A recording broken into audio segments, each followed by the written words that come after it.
बड़ा नियम पैन और आधार को लेकर भी जो है वो लाया गया है। अगर आपने अब तक अपना पैन आधार से लिंक नहीं किया है तो आपका पैन निष्क्रिय हो सकता है।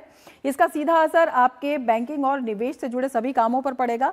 अगर आप नया पैन कार्ड बनवाने जा रहे हैं तो केवल आधार कार्ड से काम नहीं चलेगा, उसके अलावा ड्राइविंग लाइसेंस, बर्थ सर्टिफिकेट या पासपोर्ट जैसे दूसरे दस्तावेज भी जरूरी होंगे। हाईवे पर सफर करने वालों के लिए भी बड़ा बदलाव है। फास्टैग से जुड़ी केवाईसी अब अनिवार्य कर दी गई है।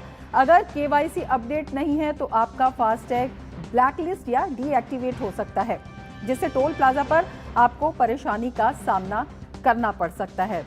तो पैन और आधार को लेकर भी ये बड़े नियम जो है तय किए गए हैं। ये भी एक बड़ा बदलाव है। कुछ बैंकों ने क्रेडिट कार्ड के नियमों में भी बदलाव किया है और बड़ी बात यह है कि आधार से लिंक नहीं होने पर पैन जो है वो निष्क्रिय भी हो सकता है और इसका सीधा असर बैंकिंग और निवेश से जुड़े कामों पर पड़ेगा। तो अपने आप में बदलाव की बड़ी व्यवस्था है और नया पैन कार्ड बनवाने के लिए आधार के अलावा अन्य दस्तावेज भी अब जरूरी होंगे।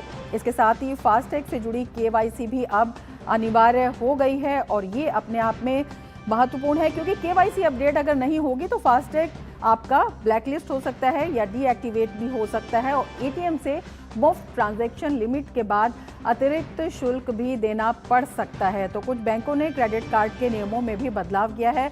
अपने आप में ये नियम कितने महत्वपूर्ण है, वेद जैन जी हमारे साथ मौजूद हैं। वेद जैन जी से हम बात कर लेते हैं किस तरह से इसका सीधा असर बैंकिंग और निवेश से जुड़े सभी कामों पर पड़ेगा।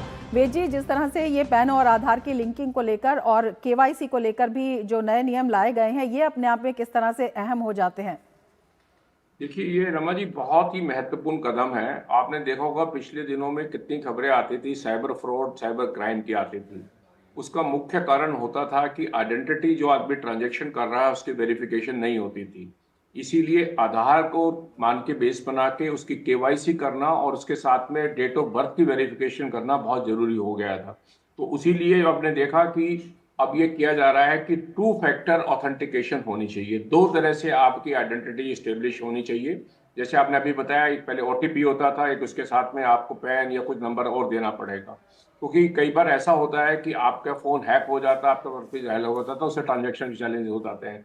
तो ये एक सिक्योरिटी को बढ़ाने की बात की है। जो फास्टैग पे केवाईसी का जो नियम ला रहे हैं, जो पैन के बारे में कह रहे हैं कि अब अगर आपको पैन वैलिडेट कराना है या आपका पैन अगर आज नया लेना है तो आपको आधार के साथ आपको एक और एविडेंस देना पड़ेगा। तो ये एडिशनल सिक्योरिटी मेजर्स हैं।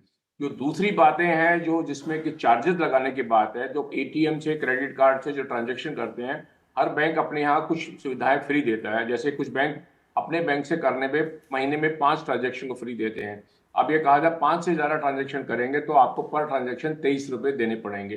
तो ये एक तरह से सिस्टम को स्ट्रीमलाइन करने, पारदर्शिता बनी रहेगी, इजीनेस बनी रहेगी, लेकिन सिक्योरिटी भी साथ साथ रहेगी ताकि कि साइबर क्राइम, साइबर फ्रॉड को रोका जा सके। ये सारी व्यवस्था उसी लाइन पर जा रही है, पारदर्शिता को बढ़ाने के लिए बिल्कुल, और पारदर्शिता और जो सहूलियत है उसको बढ़ाने के लिए। वेद जी, बहुत शुक्रिया तमाम जानकारी के लिए। और अब हम अपने दर्शकों को सीधे असम ले चलते हैं।